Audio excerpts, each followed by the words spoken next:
Bank খেয়ে ফেলেছে, আর্থিক প্রতিষ্ঠানগুলো খেয়ে ফেলেছে এবং তারা নির্দ্বিধায় বাংলাদেশে দাপট দেখিয়েছে। এই আইন শৃঙ্খলা রক্ষাকারী বাহিনী তাদেরকে প্রোটেকশন দিয়েছে, তাদের গাড়ির সামনে হুইসেল বাজিয়েছে। আর এই ধরনের একটি ভয়ঙ্কর হরিলুটের রাজ্য শেখ হাসিনা তৈরি করেছে। সালমান এফ রহমান, তার সাবেক ভূমি প্রতিমন্ত্রী, তার আইনমন্ত্রী, তার স্বরাষ্ট্রমন্ত্রী, তার ওবায়দুল কাদের উপহাস করেছে। হাসান মাহমুদ একের পর এক লাশ পড়েছে আর উপহাস করেছে। তাদের আরেক পুলিশ কর্মকর্তা বলেছে যে আমরা গুলি করি, পড়ে যায়, ওইখানে এসে আরেকজন দাঁড়ায়। তার ঊর্ধ্বতন কর্মকর্তাকে বলছে, সেটাও তো ভাইরাল হয়েছে, আপনারা দেখেছেন। আরেকজন ওসি বলছে তার দারোগাকে, এসআইকে, যে তোরা যদি গুলি না করিস আমি গুলি করব। এই তো হচ্ছে শেখ হাসিনার রাজত্ব। নিজের দেশের কচি বাচ্চাদেরকে যারা রক্ত টেনে নিতে পারে, রক্ত ঝরাতে পারে, তারা কি না করতে পারে। নিজের স্বার্থে তারা গোটা দেশ বিক্রি করে দিতে যাচ্ছিল। এই বাচ্চারা নিজের জীবন দিয়ে, এই কিশোররা নিজের জীবন দিয়ে আমার স্বাধীনতাকে রক্ষা করেছে, আমার সার্বভৌমত্বকে রক্ষা করেছে, এই দেশটাকে রক্ষা করেছে। আমি আল্লাহর কাছে কায় মানবতকে প্রার্থনা করছি, মোনাজাত করছি, আল্লাহ তুমি এদের আত্মদানের মধ্যে দিয়ে এই জাতিকে যেমন রক্ষা করেছো, আল্লাহ এদেরকে তুমি বেহেশত নসিব করো, তুমি নিশ্চয়ই তাদেরকে। কেন আজকে এটা সৃষ্টি হয়েছে? ওরা মনে করতো এই ব্যাংকে কার টাকা থাকে, জনগণের টাকা, ওটা কি সালমান এফ রহমান নেওয়ার ক্ষমতা রাখে, নিতে পারে না, কিন্তু ওরা পারত। ওরা মনে করতো জনগণ তার কষ্টার্জিত টাকা ব্যাংকে রাখবে আর লোপাট করবে আওয়ামী লীগের মন্ত্রীরা, লোপাট করবে আওয়ামী লীগের নেতারা। ওরা বিদেশে 360টার মতো বাড়ি করবে, নানা দেশে নানা বাড়ি করবে, সেকেন্ড হোম বানাবে। ওরা সুখে শান্তিতে তারা বিদেশেও বাড়ি থাকবে আর দেশ থেকে তারা লুট করে দেবে। আর যদি জনগণের আওয়াজ হয়, যদি জনগণের গণতন্ত্রের পক্ষে যদি আওয়াজ হয়, তাহলে তাদেরকে কি বলতো?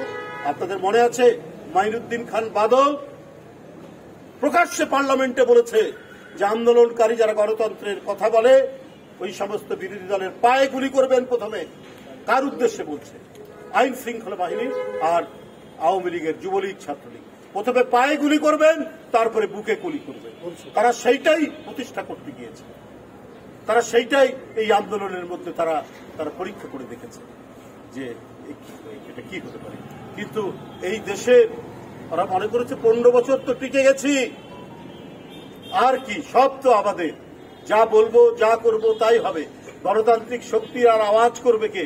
বেগম জিয়ার লোয়ার কোর্টে 5 বছর জেল দিয়েছে, আমরা সেটাকে 10 বছর বাড়িয়ে দিয়েছি।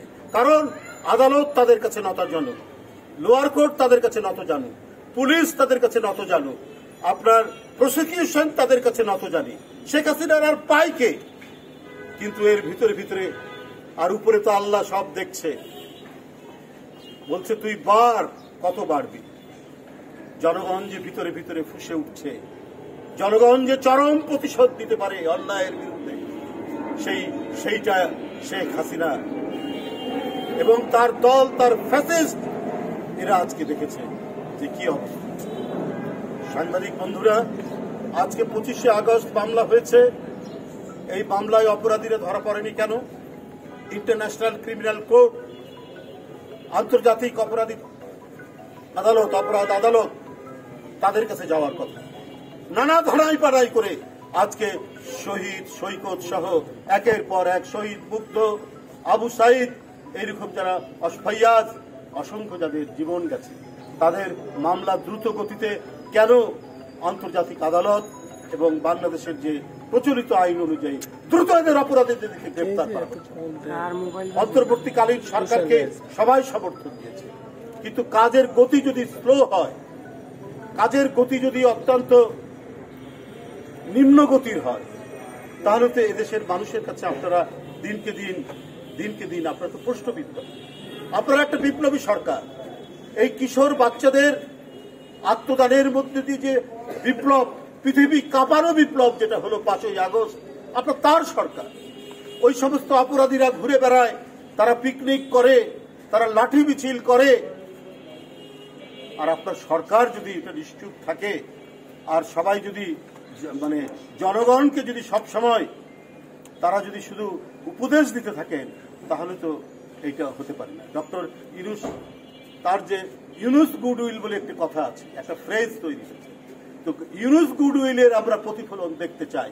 সেই প্রতিফলন শুধু আন্তর্জাতিক দাতা সংস্থা থেকে নয়, দেশের মধ্যে সুশাসন, আইনের শাসন এবং ভয়ঙ্কর জুলাই যে নারকীয় গণহত্যা হয়েছে এই স্কুল, কলেজ এবং ইউনিভার্সিটির ছাত্রদের উপর, তাদেরকে যে হত্যা করা হয়েছে, সেই অপরাধীদেরকে গ্রেপ্তার এবং বিচারের নিশ্চয়তা দান না করলে অন্তর্বর্তীকালীন সরকারের তাদের যে বিপ্লবী ভূমিকা, সেটা মানুষের কাছে ম্লান হয়ে যাবে।